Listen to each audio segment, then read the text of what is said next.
So, about the brutal police crackdowns on peaceful US student protests against the ongoing genocide in Gaza.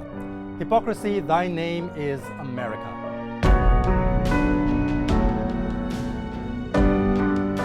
You cannot look at the US campus protests and the disproportionate use of force by authorities there without remembering what happened here in Hong Kong in 2019. For those who've conveniently forgotten, let me remind you about the daily rioting, violence, and vandalism that so many of our students participated in for well over a year, all in the name of freedom and democracy. They eventually barricaded themselves on our university campuses, where they stockpiled massive amounts of petrol bombs, explosive chemicals, and all manner of weapons to be used against police and anyone who disapproved of the extreme violence they had resorted to. Common criminals, delinquents, and miscreants on a misguided campaign to bring down the Hong Kong and Beijing governments were hailed as heroes and lionized as freedom fighters by American and European officials, politicians, and media. They would not shut up about the need for our authorities to exercise the utmost restraint and show boundless tolerance for the right to protest.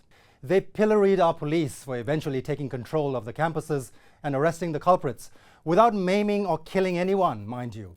And now, when it's their turn to tackle student protests in their backyard, just look at the disgusting double standards. Students at the US campus protests are not trying to bring down their government.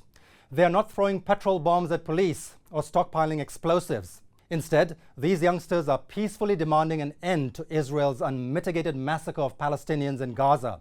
Nearly 35,000 dead and still counting, mostly women and children. While everyone else seems fine with it or just doesn't care, these spoiled brats are the only visible people left in the US who seem to have a problem with their government's direct complicity in the slaughter of innocents. And for that, they are being vilified as dangerous radicals, terrorist sympathizers, and anti-Semitic agitators to justify the use of tear gas and truncheons by police against them. In some cases, pro-Palestinian students have been accused of chanting anti-Semitic slurs and intimidating their Jewish counterparts, when it's actually the other way around, with pro-Israel agitators attacking them.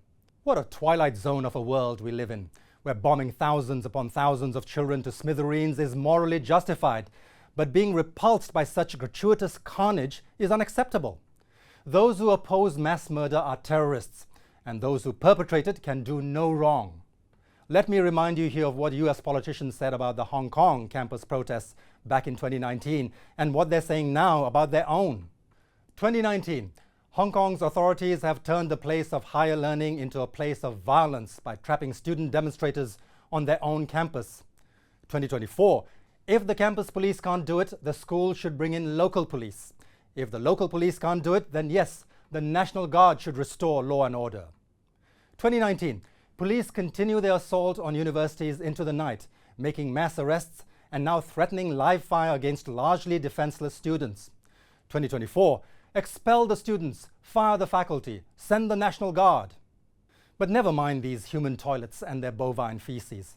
On a positive note, I must say I have a newfound respect for Gen Z, for all the bad press they get about being over-entitled, irresponsible, immature, and unrealistic.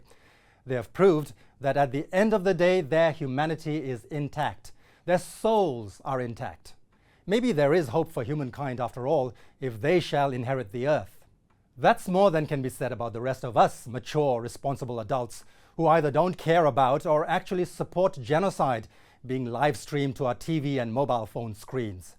Shame on us.